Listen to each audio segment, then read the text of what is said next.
Hello students, welcome in the online classes of MDN School Kalayat. As you know, we are on third lesson of नागरिक शास्त्र of 10th class. आज हम 10th class का नागरिक शास्त्र का third lesson पढ़ेंगे। लेसन का नाम है लोकतंत्र और विविधता। हमने क्या इससे पहले वाली वीडियो में क्या है लोकतंत्र और विविधता के विषय में पढ़ा था, और क्या है जो सामाजिक भेदभाव की उत्पत्ति है और विभिन्नताओं में सामंजस्य और टकराव है, इस विषय में क्या है हमने पढ़ा था। आज हम क्या है जो सामाजिक विभाजनों की राजनीति उसके विषय में पढ़ेंगे। भी जो सामाजिक विभाजन राजनीति को किस प्रकार प्रभावित करते हैं, यानी क्या है जो सामाजिक विभाजन है बंटवारा है भी वो राजनीति को कैसे प्रभावित करते हैं। पहली नजर में तो राजनीतिक और सामाजिक विभाजनों का मेल बहुत क्या है खतरनाक और विस्फोटक लगता है। कहने का अर्थ है शुरुआत में क्या है अगर हम देखें तो जो राजनीति है और सामाजिक विभाजनों का जो मेल है बहुत ही खतरनाक और विस्फोटक लगता है। और लोकतंत्र में विभिन्न राजनीतिक पार्टियों के बीच प्रतिद्वंदिता का माहौल होता है। इस प्रतिद्वंदिता के कारण कोई भी समाज फूट का शिकार बन सकता है। यानी जो प्रतिद्वंदिता है यानी प्रतिद्वंदी क्या होता है एक व्यक्ति जो किसी को या किसी चीज के विरुद्ध जाता है उसके प्रति शत्रुतापूर्ण रखता है वह प्रतिद्वंदी कहलाता है। यानी कि क्या है जो राजनीतिक पार्टी है उनके अंदर क्या है प्रतिद्वंदिता का माहौल बना रहता है। वो एक दूसरे के क्या है एक दूसरे के खिलाफ हो जाते हैं। राजनीतिक जो पार्टियां हैं वो एक दूसरी पार्टी के क्या है खिलाफ हो जाती हैं और प्रतिद्वंदिता का माहौल हो जाता है। और क्या है वो एक दूसरे के क्या है शत्रुतापूर्ण व्यवहार करते हैं, एक दूसरे के प्रति क्या है शत्रुता रखते हैं और क्या है और प्रतिद्वंदिता का माहौल बनता है। इसलिए क्या है जो राजनीतिक पार्टियों के बीच में क्या है प्रतिद्वंदिता का माहौल होता है और कोई भी समाज इस का शिकार बन सकता है। अगर राजनीतिक दल समाज में मौजूद विभाजनों के हिसाब से राजनीतिक होड़ करने लगे तो इससे सामाजिक विभाजन राजनीतिक विभाजन में बदल सकता है। कहने का अर्थ है कि जो राजनीतिक दल हैं जो पार्टियां हैं समाज में जो विभाजनों के हिसाब से मतलब राजनीतिक मतलब बराबरी यानी बराबरी करने लगे तो इससे क्या है सामाजिक विभाजन किस में बदल जाएगा राजनीतिक विभाजन में बदल सकता है और ऐसे में देश विखंडन की तरफ जा सकता है। ऐसा कई देशों में हो सकता है। अभी जो देश की क्या है इसके द्वारा क्या है आपस में क्या है जो होड़ लगी है बराबरी की प्रतिद्वंदिता की मतलब एक दूसरे से विरोध करना, इसलिए क्या है ये जो सामाजिक विभाजन है वो क्या है राजनीतिक विभाजन में बदल सकता है। ये क्या है इससे देश क्या है विखंडन की तरफ जा सकता है और इससे क्या है ऐसा क्या है कई देशों में हो चुका है। अब हम पढ़ेंगे और इनके परिणामों का दायरा। उत्तरी आयरलैंड का ही उदाहरण लें जिसका जिक्र हम ऊपर कर चुके हैं। ग्रेट ब्रिटेन का यह हिस्सा काफी लंबे समय से हिंसा लड़ाई दंगे जातीय कटुता और जो राजनीतिक टकराव होते रहे हैं। यहाँ की आबादी मुख्यतः ईसाई है और वह इस धर्म के दो प्रमुख पंथों में बुरी तरह से बटी है। कहने का अर्थ है जो ग्रेट ब्रिटेन का धर्म क्या है ईसाई है और वो दो पंथों में बटी हुई है। वो दो पंथ कौन कौन से हैं प्रोटेस्टेंट और रोमन कैथोलिक। इसमें क्या जो 53% आबादी है जो 53% जनसंख्या है वो प्रोटेस्टेंट है और 44% रोमन कैथोलिक का क्या है प्रतिनिधित्व नेशनल पार्टियां ही करती हैं। और उनकी मांग है कि उत्तरी आयरलैंड को क्या है आयरलैंड गणराज्य के साथ मिलाया जाए। कहने का अर्थ है गणराज्य मतलब क्या है जो संविधान है उसके साथ मिलाया जाए। किसको उत्तरी आयरलैंड को, और जो कि मुख्य कैथोलिक बहुल है, और जो प्रोटेस्टेंट लोगों का प्रतिनिधित्व क्या है कि यूनियनिस्ट पार्टियां करती हैं। जो ग्रेट ब्रिटेन के साथ ही रहने के पक्ष में है, जो कैथोलिक है वो किसके, आयरलैंड के साथ रहने के पक्ष में है, और जो प्रोटेस्टेंट के लोग हैं वो किसके साथ रहने में समर्थक हैं, वो ग्रेट ब्रिटेन के साथ रहने के पक्ष में है, क्योंकि ब्रिटेन मुख्यतः प्रोटेस्टेंट देश है और यूनियनिस्टों और नेशनलिस्टों के बीच चलने वाले जो हिंसक टकराव हैं, जो ये लड़ाई दंगे हैं, और ये ब्रिटेन के सुरक्षा बलों सहित सैकड़ों लोग और सेना के जवान मारे जा चुके हैं। कहने का अर्थ है जो ये दो पंथों में बटा हुआ है, एक प्रोटेस्टेंट और एक रोमन कैथोलिक। जो रोमन कैथोलिक के लोग हैं वो क्या है, आयरलैंड के साथ रहना चाहते हैं क्योंकि वहाँ कैथोलिक, रोमन कैथोलिक हैं, और जो प्रोटेस्टेंट के लोग हैं वो ग्रेट ब्रिटेन के साथ रहने के पक्ष में है, क्योंकि जो ग्रेट ब्रिटेन है प्रोटेस्टेंट देश है। इसलिए क्या है, इनके बीच आपस में क्या है, हिंसक टकराव होते रहते हैं, और जो सुरक्षा बलों से क्या है, सैकड़ों लोग और सेना के जवान मारे जा चुके हैं इस हिंसक टकराव के कारण। 1998 में ब्रिटेन की सरकार और नेशनलिस्टों के बीच क्या है कि शांति समझौता हुआ। कब हुआ, दोनों के बीच 1998 में ब्रिटेन की सरकार और नेशनलिस्टों के बीच जो क्या है, एक शांति समझौता हुआ, जिसमें दोनों पक्षों ने हिंसक आंदोलन बंद करने की बात स्वीकार की। जो लड़ाई दंगे थे, जो लड़ाई दंगे हो रहे थे, जो मतलब सेना के जवान और जो आम लोग क्या है, इस हिंसक लड़ाई दंगे में जो मारे जा रहे थे, उन दोनों ने क्या है 1998 में एक शांति समझौता हुआ और दोनों पक्षों ने हिंसक आंदोलन बंद करने की बात स्वीकार की। यूगोस्लाविया में कहानी का ऐसा शुभ अंत नहीं हुआ। वहां धार्मिक और जातीय विभाजन के आधार पर शुरू हुई राजनीतिक होड़ में यूगोस्लाविया कई टुकड़ों में बट गया। कहने का अर्थ है जो यूगोस्लाविया क्या है, उसके जो यूगोस्लाविया की एक कहानी का जो शुद्ध है वो उसका अंत नहीं हुआ। वहाँ क्या है, धर्म के आधार पर, जाति के आधार पर बट गया, और उसमें क्या है, जो राजनीति है कई टुकड़ों में बट गई, धर्म के आधार पर, जाति के आधार पर। ऐसे उदाहरणों के आधार पर कुछ लोग यह निष्कर्ष निकालते हैं कि राजनीति और सामाजिक विभाजन का मेल नहीं होना चाहिए। भी कहने का अर्थ है भाई जो राजनीति है और जो सामाजिक विभाजन है, जो मतलब क्या राजनीति वाले इस समाज को जाति के आधार पर, धर्म के आधार पर इसका विभाजन कर देते हैं, बांट देते हैं। भी कहने का अर्थ है इन दोनों का क्या है, मेल नहीं होना चाहिए। उनका मानना है कि सर्वश्रेष्ठ स्थिति तो यह है कि समाज में किसी किस्म का विभाजन ही न हो।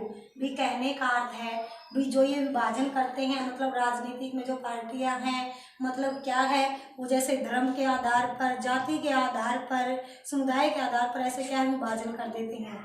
लेकिन क्या है, सबसे सर्वश्रेष्ठ स्थिति यह है कि भी समाज में किसी भी किस्म यानी किसी भी प्रकार का कोई विभाजन नहीं होना चाहिए। अगर किसी देश में सामाजिक विभाजन है तो उसे राजनीतिक में अभिव्यक्ति ही नहीं होने देना चाहिए। कहने का अर्थ है किसी देश में विभाजन है तो उसमें क्या है, उस विभाजन को राजनीतिक में शामिल नहीं होने देना चाहिए।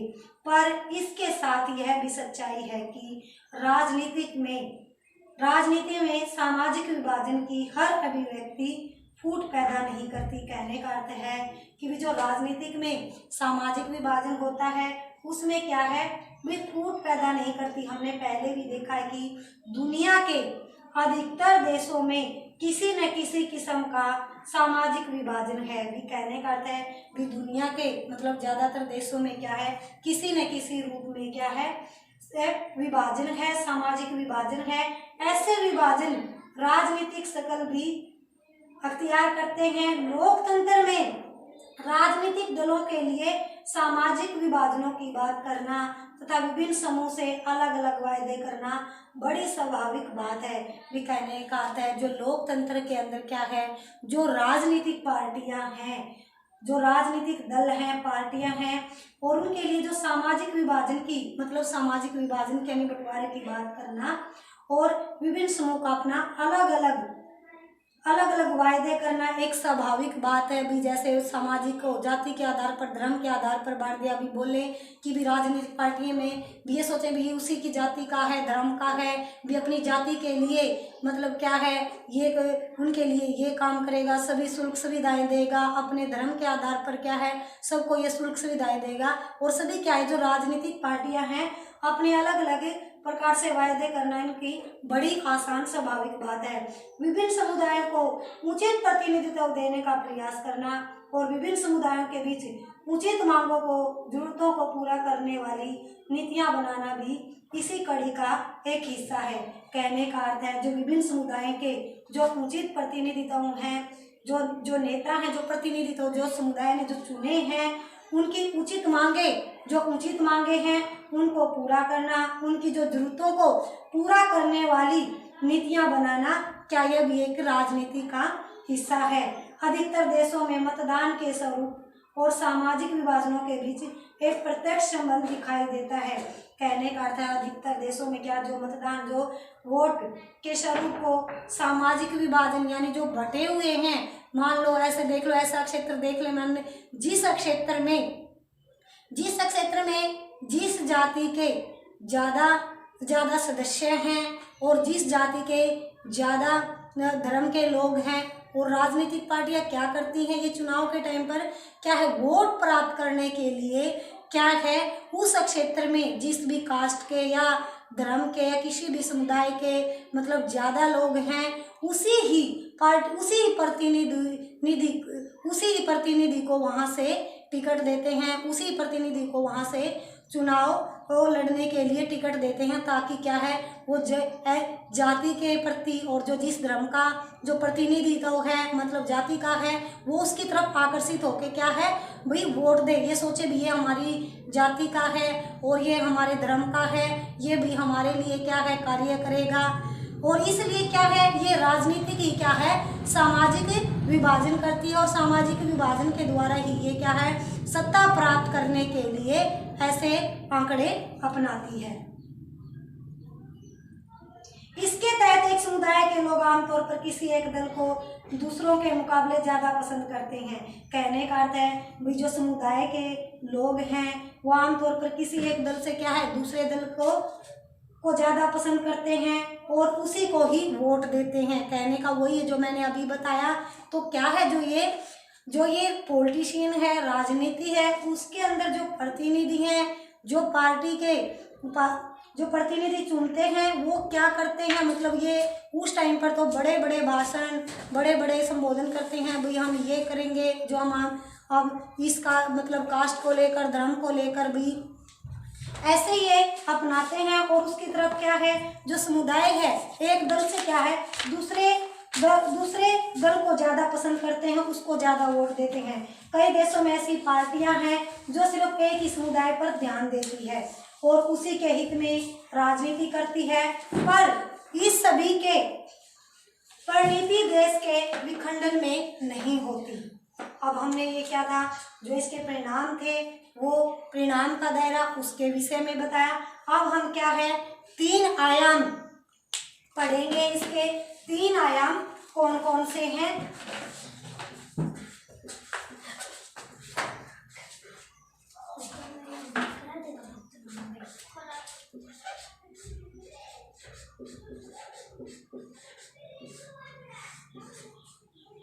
सामाजिक विभाजनों की राजनीति का परिणाम 3 चीजों पर निर्भर करता है।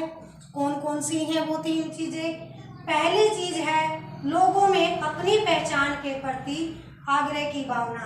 भी जो क्या है सामाजिक विभाजन में जो राजनीति के 3 चीजों पर निर्भर करते हैं। पहली चीज क्या है भी लोगों में अपनी पहचान बनाना, और लोग खुद को सबसे विशिष्ट और अलग मानने लगते हैं तो उनके लिए दूसरों के साथ तालमेल बैठाना बहुत मुश्किल हो जाता है।